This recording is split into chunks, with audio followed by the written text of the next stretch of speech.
Hello friends, कैसे हैं आप सब। मैं परवीन कुमार आप सबका स्वागत करता हूं आपके यूट्यूब चैनल यूपीपीसीएल क्लासेज पर। और फ्रेंड्स, आज हम पढ़ेंगे फंडामेंटल ऑफ इलेक्ट्रिसिटी की क्लास नंबर 2। इससे पहले हमारी बेसिक नॉलेज पर एक क्लास हो चुकी है पहली वीडियो में। और आज हम पढ़ने वाले हैं मोस्ट इम्पोर्टेंट डेफिनेशंस, यानी कि जिनको हम बेसिक नॉलेज के बारे में तो पता होना ही चाहिए। ये हर एक क्लास, कोई भी क्लास हो, कोई भी एग्ज़ाम हो, सभी में हमें यूज़ होती है और हमें याद रखना चाहिए और सभी के लिए हमारे काम आने वाली है आज की क्लास। तो फ्रेंड्स, चलते हैं अपने टॉपिक की तरफ। पहली डेफिनेशन है हमारी पदार्थ यानी कि मैटर क्या होता है। यह डेफिनेशन हमने पहले भी पढ़ी है पहली क्लास में, और आज हम दोबारा पढ़ेंगे दूसरी तरीके से। ठीक है फ्रेंड्स, तो पदार्थ क्या है? जब कोई वस्तु स्थान घेरती है और उसका निश्चित भार हो जिसको हमारे हाथों से महसूस किया जाता हो, तो वह वस्तु पदार्थ कहलाती है। यानी इस डेफिनेशन में क्या बताया गया है? अगर कोई वस्तु है, एक तो वो स्थान घेरती है, जैसे कि पेन, ये स्थान घेर लिया इसने। दूसरा, उसका अपना एक निश्चित भार हो, हाँ इसका एक वेट है, अगर हम इसे तोलेंगे तो एक निश्चित वेट मिलेगा, इसका एक वेट होगा। ठीक है, और इसे हम क्या कर सकते हैं? हाथों से महसूस कर सकते हैं। ऐसा तो है नहीं कि ये चीज़ रखी है, हमें दिख तो रही है मगर इसे महसूस नहीं कर सकते। इसे हम पकड़ भी सकते हैं, उठा भी सकते हैं। ठीक है, महसूस कर सकते हैं इसे हम। तो वह वस्तु क्या कहलाती है? पदार्थ कहलाती है। तो इस पेन को हम क्या कहेंगे साइंस के डेफिनेशन में? पदार्थ। ये एक पदार्थ तो है जिस वस्तु को हम छू रहे हैं, टच कर रहे हैं। ठीक है फ्रेंड्स, आई होप ये डेफिनेशन आपको समझ में आई होगी। नेक्स्ट डेफिनेशन पे चलते हैं।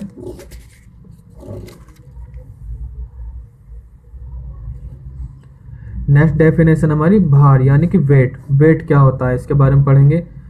वह बल जिसके द्वारा कोई वस्तु पृथ्वी के केंद्र की ओर आकर्षित होती है उसका भार कहलाता है। इसको किलोग्राम या पाउंड में मापते हैं। ठीक है फ्रेंड्स, क्या होता है इसमें? कोई वस्तु है जो पृथ्वी के केंद्र की ओर आकर्षित होती है और उसका वो क्या कहलाता है? भार कहलाता है। और उसका जो यूनिट होती है नापने की, वो क्या होती है? किलोग्राम या पाउंड में। मान लो ये कोई हमारी अर्थ है, ठीक है, ये हमारी अर्थ है और पृथ्वी के केंद्र की ओर, ये इसका केंद्र हो गया, मान लेते हैं हम, बीच का सेंटर इसका केंद्र होगा। और ये हमारा जो नॉब है पेन की, इसकी पृथ्वी की जो सेंटर है उसकी ओर आकर्षित कर रहा है। ठीक है, और इसका अपना क्या एक भार है जो पृथ्वी के सेंटर पर, जमीन पर हमें पकड़े हुए रख रखा आकर्षण बल ने, वो इसका सेंटर हुआ। और इसका पेन का कुछ भार है, तभी तो पृथ्वी ने नीचे खींच रखा है। इसको कुछ भार ही नहीं होता तो ये खींचती कैसे? बिल्कुल नहीं खींचती। ठीक है फ्रेंड्स, चलते हैं आगे नेक्स्ट डेफिनेशन पर। नेक्स्ट डेफिनेशन है हमारी द्रव्यमान यानी कि मास क्या होता है। किसी वस्तु में विद्यमान पदार्थ की मात्रा उस वस्तु का द्रव्यमान कहलाती है। इसे किलोग्राम में नापा जाता है। कैसे? किसी वस्तु में विद्यमान पदार्थ की मात्रा, यानी कि मान लो ये इस पेन का एग्जांपल लेते हैं। इस पेन को बनाने के लिए कुछ ना कुछ मटेरियल, कुछ ना कुछ उसकी कैपेसिटी, कुछ मटेरियल तो लगाई होगा। ऐसा तो है नहीं कि इसमें कुछ लगाया नहीं है तभी तो पेन बनाए। तो जिस चीज़ के लिए हमें कोई भी चीज़ या वस्तु हमें बनानी होती है, और उसमें विद्यमान यानी कि इसमें जो मटेरियल डाला जा रहा है उसकी मात्रा को ही हम क्या कहते हैं? द्रव्यमान कहते हैं। ठीक है फ्रेंड्स, आगे चलते हैं। नेक्स्ट डेफिनेशन है हमारी गति यानी कि स्पीड क्या होती है। अब हम पढ़ेंगे स्पीड के बारे में। गति यानी कि स्पीड किसी गतिशील वस्तु की गति को दर रेट को गति कहते हैं। यानी कि कोई वस्तु है, अगर वो किसी स्पीड से चल रही है, यानी कि उसका रेट कितना होगा? मान लो 1 किलोमीटर 2 किलोमीटर के घंटे की स्पीड से या 5 किलोमीटर घंटे की स्पीड से चल रही है, तो उसका क्या होगा? रेट होगा, जिससे वह अपना स्थान बदलती है। यानी कि अगर उसमें स्पीड है, मोशंस हैं, तभी तो अपना स्थान बदलेगी। ऐसा तो है नहीं कि हमने कोई चीज़ रख दी है और वो अपना आप ही कहीं चली जाएगी। नहीं, वस्तु के लिए हमें क्या होती है? कोई गतिशील वस्तु है और उसे अपना स्थान बदलने के लिए उसकी ज़रूरत पड़ती है। यह किसी भी दिशा में अपना स्थान बदल सकती है। बिल्कुल सही है। मान लो कोई बाइक जा रही है और वो स्पीड में है, अगर हम हल्का सा भी उसका हैंडल को, स्टेयरिंग को इधर उधर घुमाएंगे, वो गैल अपनी डायरेक्शन बदल देगी। ठीक है फ्रेंड्स, ऐसा तो है नहीं कि आप बदलना बदलना चाहो स्पीड की जो डायरेक्शंस हैं वो बदलेगी नहीं, जरा सा कुछ हल्का सा इशारा करते साथ वो अपनी डायरेक्शन बदल देगी।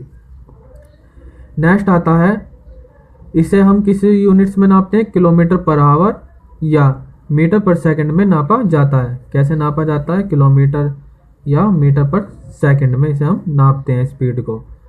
स्पीड का फॉर्मूला क्या होता है?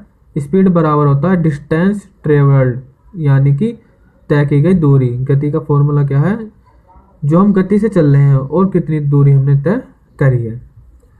फ्रेंड्स, ये इंपॉर्टेंट डेफिनेशंस हैं, ये एग्जाम में पूछी ही जाती हैं और वैसे भी हमें पता होनी चाहिए। ठीक है फ्रेंड्स, चलते हैं आगे।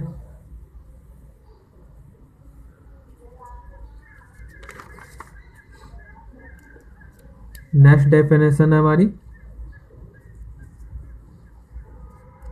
वेग, यानी कि वेलोसिटी। ठीक है फ्रेंड्स, अब हम वेग के बारे में पढ़ेंगे। किसी वस्तु का किसी निश्चित यानी कि राइट दिशा में गति बदलना, परिवर्तन, उसका वेग कहलाता है।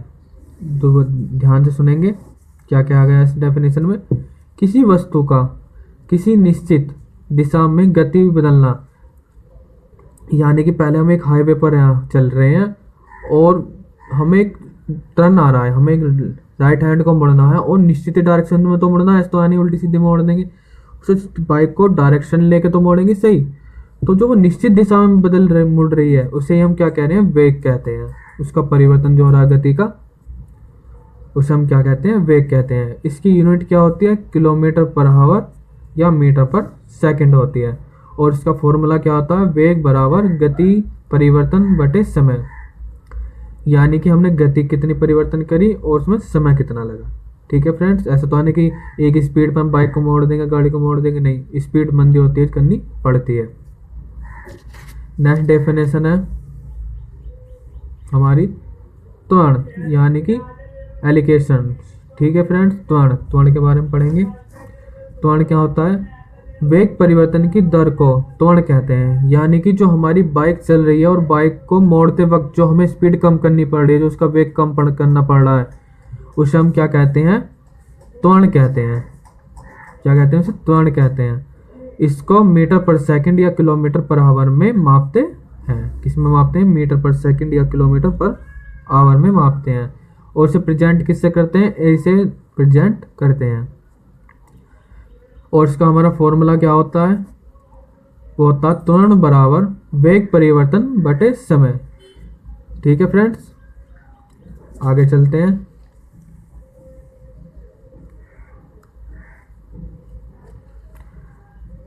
आगे आता है हमारा बल, यानी कि फोर्स। अब बल क्या होता है इसके बारे में पढ़ेंगे। किसी भी रुकी हुई या गतिशील वस्तु की दिशा परिवर्तन बदलने के लिए जिस पावर की आवश्यकता होती है उसे बल कहते हैं। जैसे कि किसी भी रुकी हुई या गतिशील वस्तु की दिशा परिवर्तन करने के लिए जिस पावर की आवश्यकता होती है उसे बल कहते हैं। इसकी यूनिट क्या होती है? न्यूटन या किलोग्राम पर सेकंड स्क्वायर होता है। ठीक है फ्रेंड्स, किलोग्राम मीटर पर सेकंड स्क्वायर। डेफिनेशन में क्या गया, क्या बोला जा रहा है?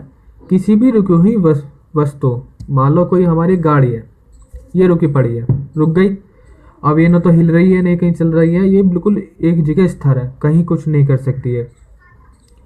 ठीक है, गतिशील वस्तु की दिशा परिवर्तन बदलने के लिए जिस पावर की आवश्यकता होती है उसे बल कहते हैं। यानी कि ये रुका हुआ है, अगर मैं इसको फोर्स यानी इसको कुछ बल लगाऊं, पावर लगाऊं अपनी, तो क्या होगी? ये सीधी रखी है, अब ये क्या होगी? ये क्या हो जाएगा? इसका डायरेक्शन बदल गई ना। किसके अकॉर्डिंग बदली है? पावर के, यानी कि हमने इसमें बल लगाया और ये गतिशील हो गई, और गतिशील होते साथ क्या होगी? इसकी डायरेक्शन हमने बदल दी। ठीक है फ्रेंड्स, आई होप कि ये डेफिनेशन आपको समझ में आई होगी। अगर फ्रेंड्स आपको कोई डाउट्स हो किसी भी चीज़ को लेकर तो आप कमेंट बॉक्स में लिख कर सेंड कर सकते हैं, मैं उसका जवाब जरूर दूंगा। आगे है हमारा बल, यानी कि इसका फॉर्मूला क्या होता है? इंपॉर्टेंट है, मोस्टली इंपॉर्टेंट है, याद रखना। बल, यानी कि F बराबर क्या होता है, द्रव्यमान, और द्रव्यमान क्या बोलते हैं, मास। ठीक है, मल्टीप्लाई त्वरण, यानी कि बल क्या होता है, द्रव्यमान और त्वरण का गुणनफल होता है। यानी जो हमारा द्रव्यमान है और त्वरण, इन दोनों की हम जो अगर मल्टीप्लाई कर देंगे तो क्या निकलेगा, हमारा बल यानी कि फोर्स निकल जाएगा। और इसका फॉर्मूला क्या होता है, F बराबर m गुणा A। ठीक है फ्रेंड्स, ये भी याद रखना। चलते हैं आगे।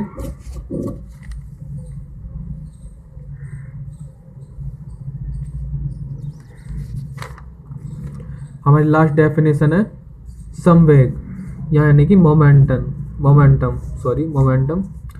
ये मोस्टली इम्पोर्टेंट है, ये हमारी लाइफ में भी लगती है, ये हमारे किसी भी वस्तु में लगती है।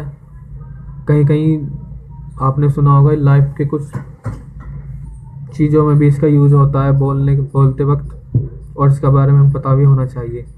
किसी वस्तु की द्रव्यमान और वेग के गुणनफल को संवेग कहते हैं, यानी कि मोमेंटम। मोमेंट क्या हो रहा है, संवेग क्या है उसका, किसी चीज़ को करने का। किसी वस्तु के द्रव्यमान और वेग के गुणनफल को, ठीक है, क्या कहते हैं, संवेग कहते हैं। इसका फॉर्मूला क्या होता है, संवेग बराबर द्रव्यमान गुणा वेग। ठीक है फ्रेंड्स, ये जो भी कुछ थी हमारी मोस्टली इस चैप्टर की डेफिनेशन थी इलेक्ट्रिसिटी थ्योरी में। और फ्रेंड्स, अगर आपको यार वीडियो पसंद आ रही हो तो वीडियो को लाइक और शेयर और चैनल को सब्सक्राइब करना यार ज़रूर। ठीक है फ्रेंड्स, मिलते हैं अपनी नेक्स्ट क्लास में, तब तक के लिए नमस्कार।